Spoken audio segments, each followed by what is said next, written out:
Hola,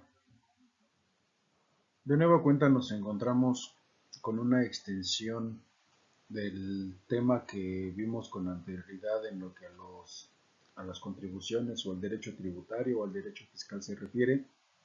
Bueno, en realidad el derecho tributario tiene una relación con el derecho fiscal, como ya lo habíamos mencionado con anterioridad.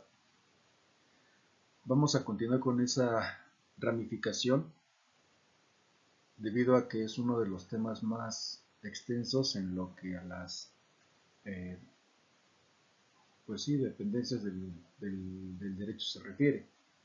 Tenemos las obligaciones fiscales de los mexicanos. ¿Cuáles son? Nos dice que de acuerdo con el Código Fiscal de la Federación, la contribución para los gastos públicos conforme a las respectivas leyes fiscales tiene un carácter mandatario para las personas físicas y morales establecidas por las leyes y que forman parte de la lista de contribuyentes obligados.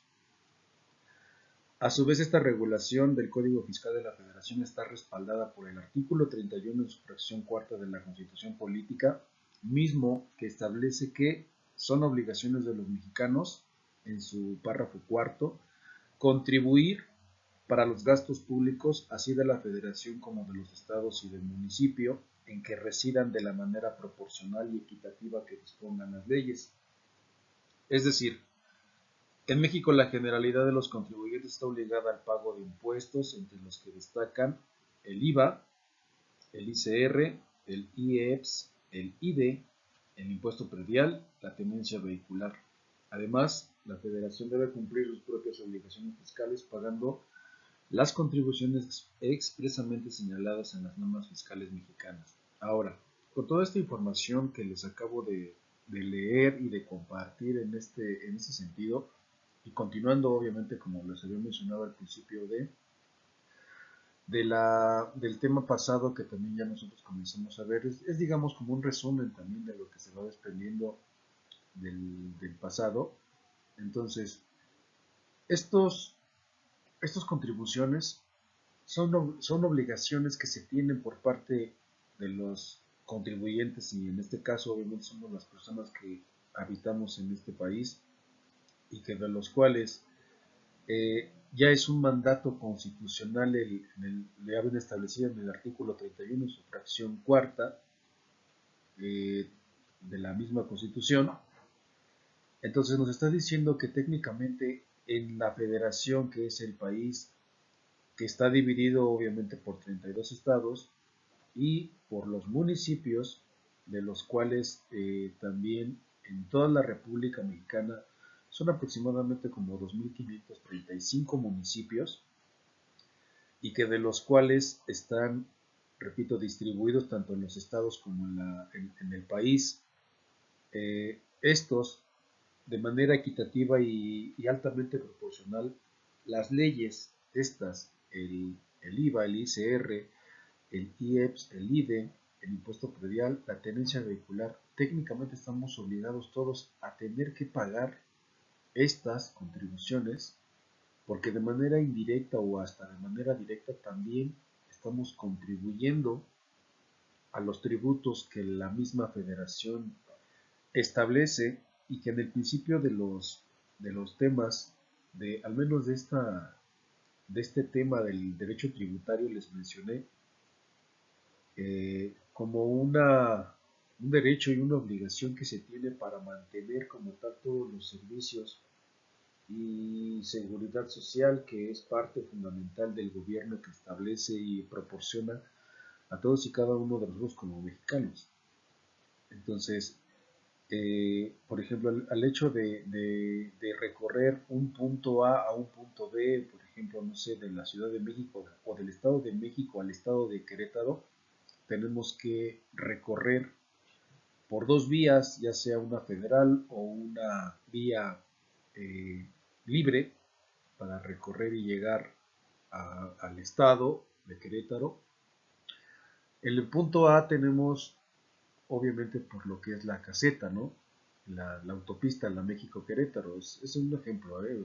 Realmente ya saben que a mí me gusta más como llevarlos por la parte de los ejemplos.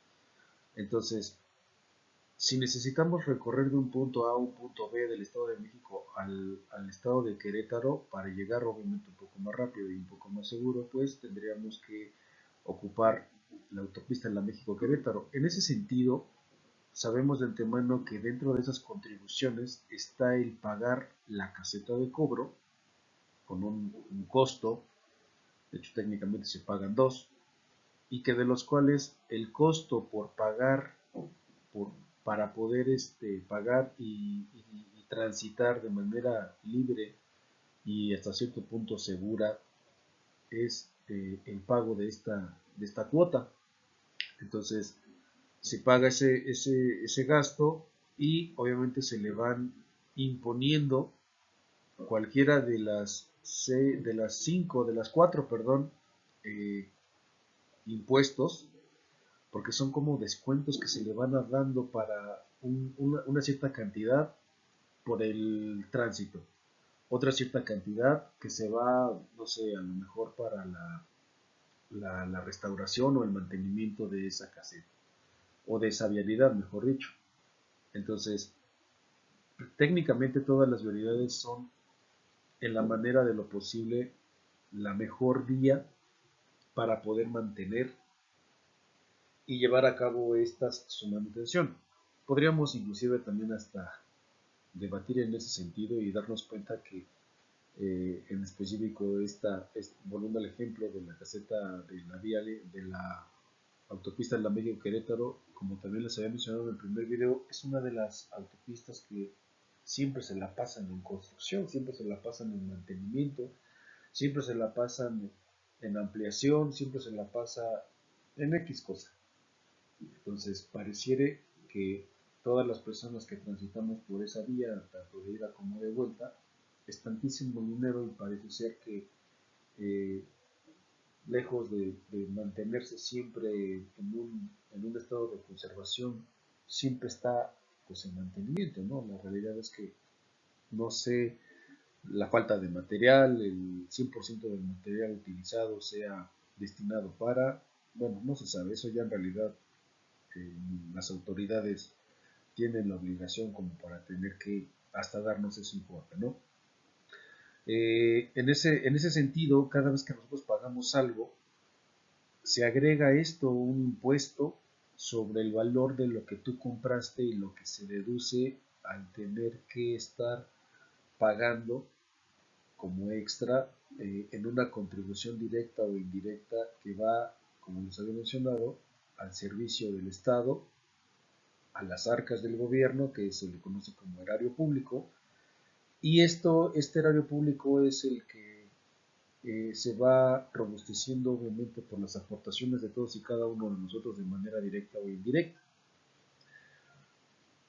Ya en ese orden, por ejemplo, en el punto número 5 y en el punto número 6 del impuesto predial, la tenencia vehicular, es importante hacer mención en este orden que al menos en Latinoamérica me parece que somos el único país que hace este impuesto predial y el pago de la tenencia vehicular, que no sé, a mi modo de ver, la situación en el mismo lleva años, por ejemplo, la tenencia vehicular y también hasta podríamos meter en este subtema la verificación vehicular.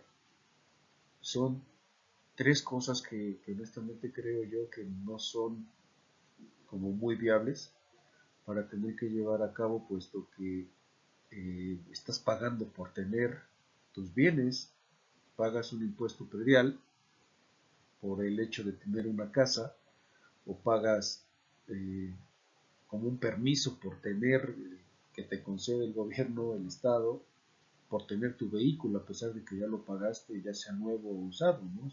Si al final del día es, es un derecho que tienes, no veo la necesidad de tener que estar pagando por tener estos bienes, ¿no? Tu bien mueble, tu bien inmueble, bueno, en este caso tu predio, tu casa o tu vehículo.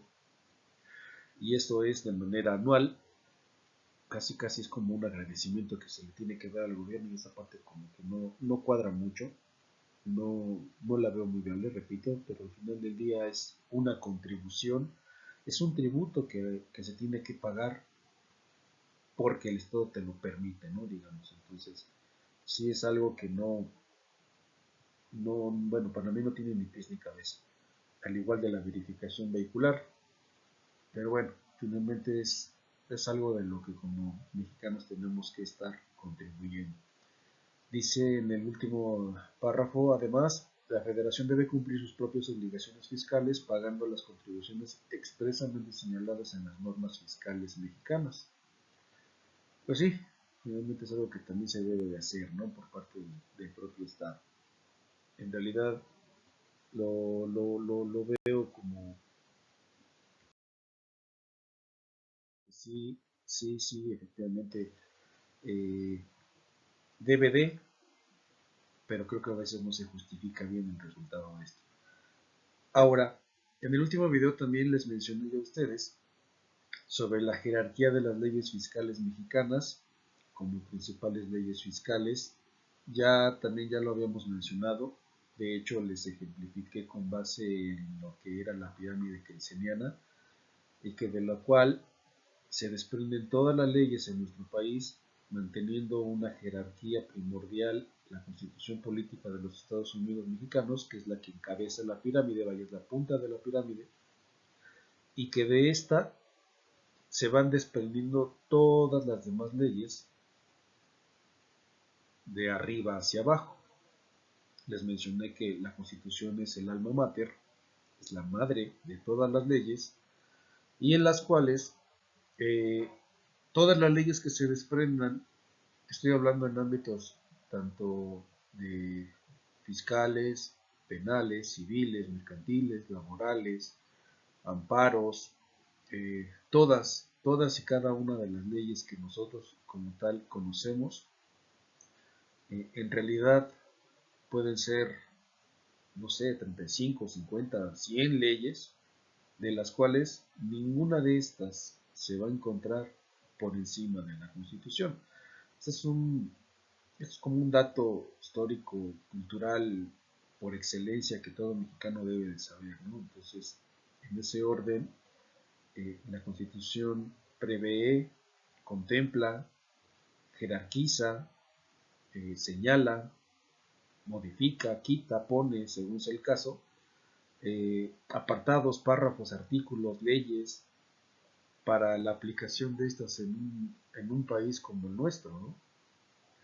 Entonces, me, sí me desgasto muchísimo, por ejemplo, para hacerles ver en un ejemplo básico a mis estudiantes de Derecho la jerarquización que tiene la Constitución y de repente sí también es como increíble ver que hay personas, no todas, que hay personas que no conocen ni siquiera la historia de esta Constitución, ¿no? Me salgo un poquito del punto, había un video en YouTube por parte de una periodista en el Canal 3. Trabajaba esta mujer en un noticiero. No sé si lo lleguen, si lo han llegado a ver, búsquenlos. Estaría interesante que le dieran una revisada a este video y se darán cuenta de lo que esta mujer entrevista a senadores, a diputados del Congreso de la Unión de nuestro país y hace una investigación, no muy a fondo, pero al final del día es una investigación ahí somerona, pero es increíble ver cómo hasta los propios diputados y senadores, la realidad es que no conocen en lo absoluto la Constitución, ni siquiera con los artículos más básicos de esta, ¿no? Ese es el problema que también radica mucho en la Cámara, cuando son personas que no tienen el más mínimo conocimiento e interés sobre lo que la ley contempla, en este caso la Constitución, y es en la que básicamente se basa para tener que hacer modificaciones siempre en beneficio o en miras de lo posible para resguardar esta, esta Constitución, ¿no? Siempre en beneficio del pueblo mexicano. Denle una revisada, sí me gustaría que le pusieran ahí checar, por favor.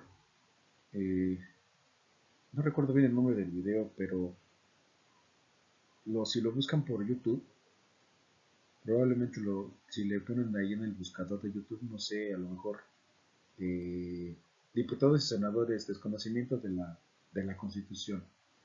Es una, es una periodista, repito, entrevista como 6 o 7 personas, diputados y senadores, y es vergonzoso ver cómo estos servidores públicos de verdad desconocen por completo la propia Constitución y a cada rato andan eh, modificando y a lo mejor ni siquiera saben lo de lo que establecen los artículos tan básicos, un tercero, un 123, un 25, 27 y 28 de la Constitución, que son prácticamente reformas que nos han estado imponiendo ya desde hace muchísimos años. No sé, también está la reforma laboral, la reforma educativa.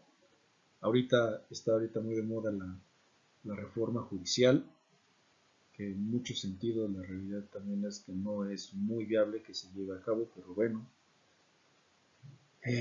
La ley de extinción de dominio. Bueno, muchísimas leyes, ¿no? Finalmente, muchas reformas, que de las cuales obviamente nosotros en el ámbito de lo legal estamos muy familiarizados con esto. Ok, vuelvo al punto esencial.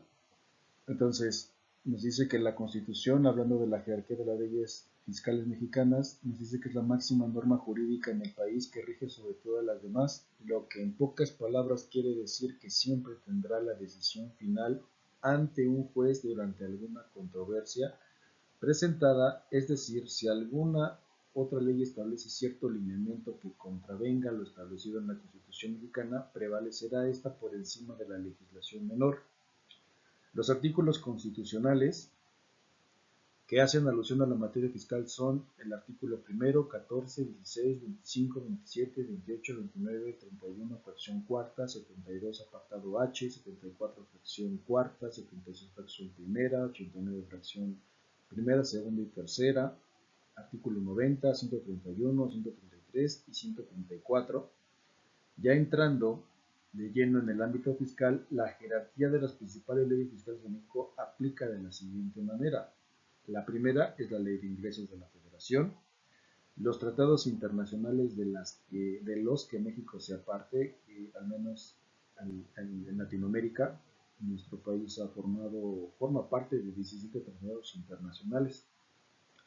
Ya de manera también internacional, el otro lado del mundo, me parece que también son como unos 16 o 18 tratados que también tiene celebrados nuestro país.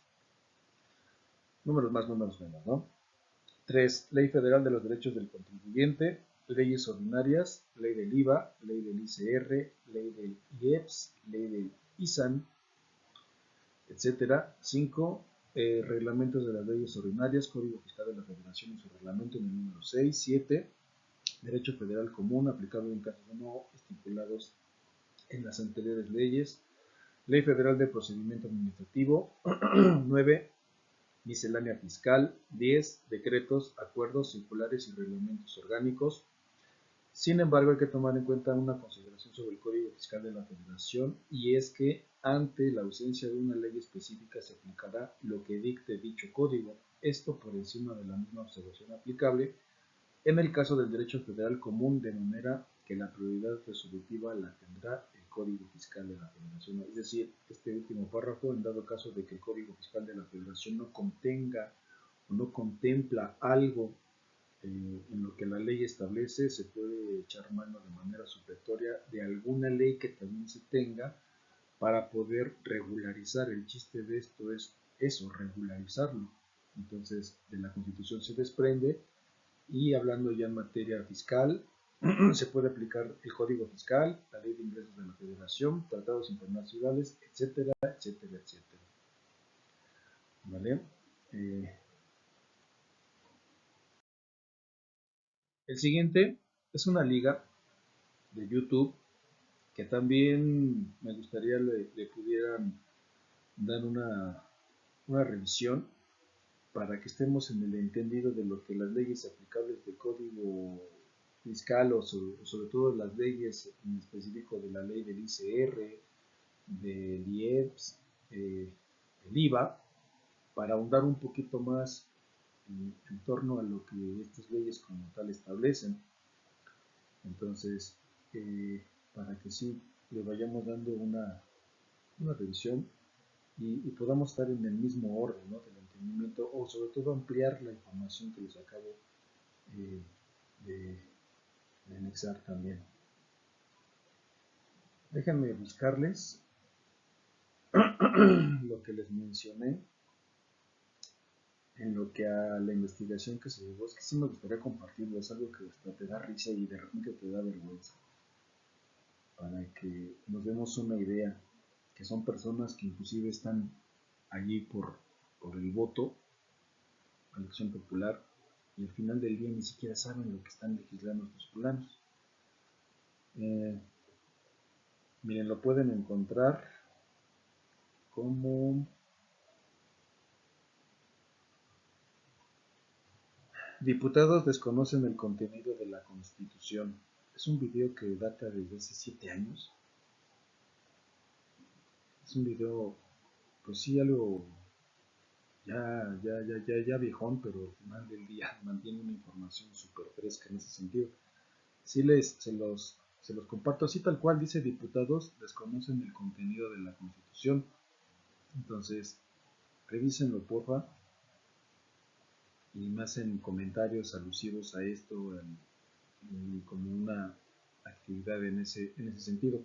También por favor, para que ustedes tengan a bien eh, explicarme qué es la ley del ICR, qué es la ley del IVA, bueno, los impuestos del ICR y del impuesto del ICR, del IVA, de los 5, 4 legislaciones o impuestos que les mencioné en la primer diapositiva, y me hacen sobre todo eso, ¿no?, la investigación de qué es de lo que contempla cada una de estas, aunado también a lo que les mencioné del video de los diputados y los senadores, y esta liga de YouTube,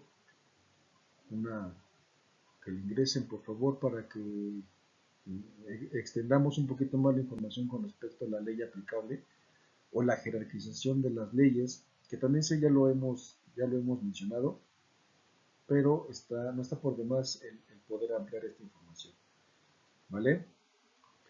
Estoy atento a los comentarios, he estado recibiendo sus trabajos, me llegan las notificaciones a mi correo, veo quiénes son las personas que nos anexan ya, pero repito que al final del curso, en su momento, ya estaré yo calificando todos y cada uno de ellos para obviamente su evaluación final.